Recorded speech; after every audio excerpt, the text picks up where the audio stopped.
So I think I'm funny, and I do a lot of skits. Oh yeah, you funny, man. Are your skits automatic, or do you have to think about them and like Off the top, man? I do off the top. I do the skits like water. I probably got like 6,000 skits online. I drop 9 skits a day, but now I got producers dropping other ones. But man, it just never wrote it down. Just come up with a concept, boom, boom, shoot it with a cell phone, no editing, cut off action and cut. Yeah, let's get it. That was how I saw him. So like, I know 2014 was your first viral one with like, girlfriend makes the food, can't cook, so you're faking it. But that's what it was.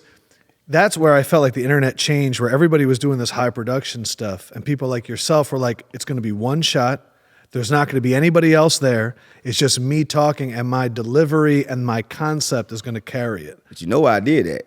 Because I'm country, right? So country, we don't got a lot of information. We ain't slow, but I didn't know editing exists. So I thought everything was one shot. So I taught myself a skill without me knowing it. Yeah, and now that's a style. Now, yeah, it's a style, but a lot of people still can't do it. 3 minutes. I told Facebook to give me $100 million, and I teach people. Yeah. Because I know what they wanted people to do. When they came up with monetization, right? They don't want reels. No. They want what Country Wayne doing. But I'm like, I accidentally taught myself because I didn't know until I got to Atlanta that people was cutting. So I had to keep. That's why I came so expressive, because I had to keep people's attention for 3 minutes without the editing. So I knew I was going to like him because I saw in a different interview you did, you really gravitated to like Robert Greene's books, 48 Laws of Power, Art of Seduction. Yep. And so he wrote 48 Laws of Power, which is like outlawed in jail. It's an incredible book. Yeah. But so much of it is like, if you're weak here, find a strength in it. So did you do that? Like, this was before you probably read all those books. No, that was actually after the books. So do you think that kind of helped you at all? Oh yeah, the books. I read those books like 2009, 10, 11. Then I picked up the Bible 2012. And once I picked up the Bible, I just keep reading over and over. I'm on a night trip. I don't read any more books anymore. But before that, I read Become a Millionaire God's Way, Rich Dad Poor Dad. Yeah. And I read Arts of Seduction and 48 Laws of Power. And those laws, you know, reading is like a pill. When you take a pill for your knee, you don't know how it's gonna heal your knee. You just see so all those books. Goes I was serious about it. Cause those stories in 48 Laws of Power and all that. So I moved like that. It's not just the laws. It's like the stories of like Napoleon and stuff. Yeah. The stories and the proof for sure. Have you ever had a skit that wasn't funny?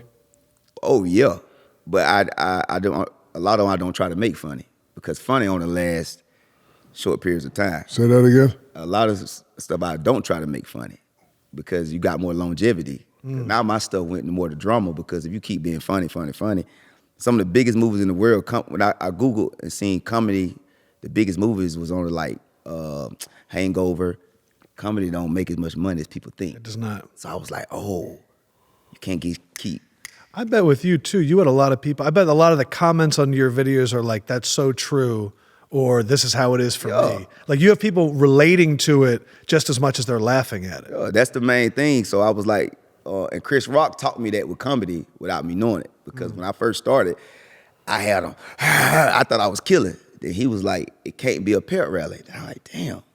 Hold on, it can't be a pep rally when you're at a comedy show? Yeah, he don't want it. And I thought about it. The ones who make the most money are the ones who could tell a story.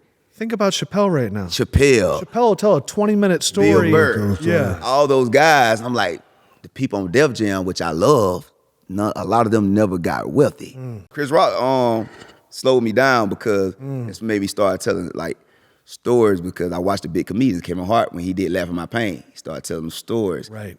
And all this. And Tony Robbins, one of my favorite comedians. I'm talking about on the Package Show. Oh yeah, Tony Robbins. Yeah, he going real every time. Yeah, I was like, dang, why they can't get big? But what it is, a lot of those jokes, when you do hit them, when they leave, they don't remember you.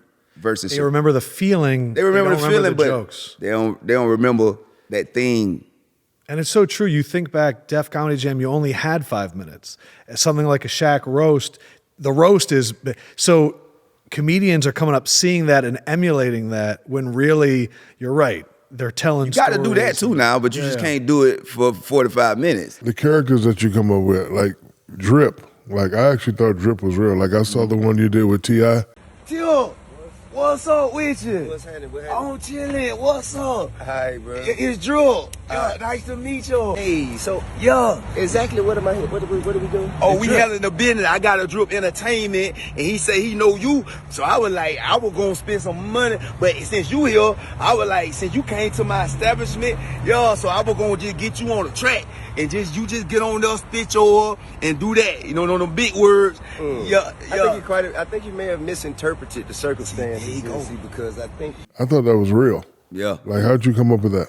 But you know, I'm from the streets. All my family hustled. I was in the street hustling before comedy, so that was a part of me, the version I could put out. So it was like I was showing people the streets because that's where I come from. I ain't never had a gun, but you know, I hustled. I got me some money.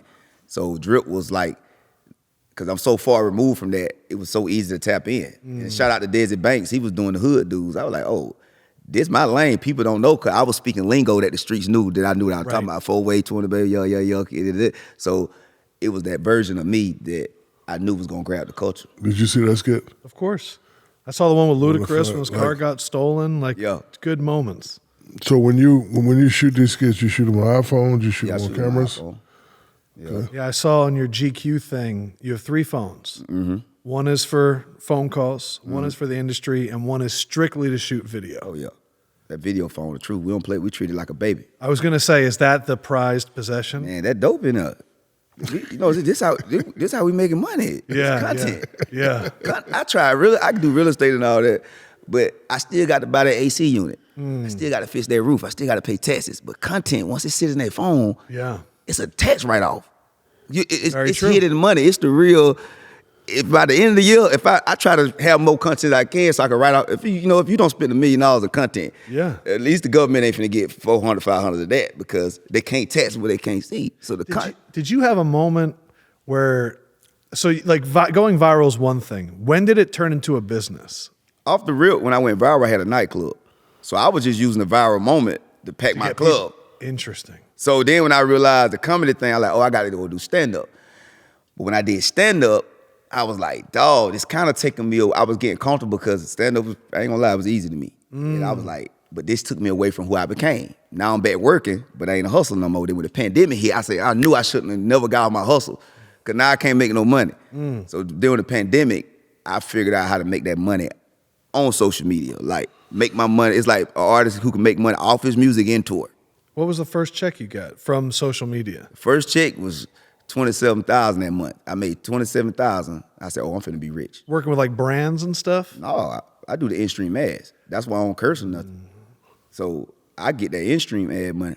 So when you put out a clip, and the reason why I ask this question, when I deal with a lot of companies, they try to send me skits because they want to go viral. So my question to you is, do you try and go viral, or do you just say, I'm shooting it like this, if it goes viral, cool, if not, it's still content? I go viral every time. I never you dropped do? a video and didn't went viral. Like, once I went viral, I mastered going viral because I just know what people got. I trigger first before I try to make somebody laugh. So if it's a spades game, I'm like, I aim at just this audience. I don't aim at all the audiences at one time. Right. So I trigger.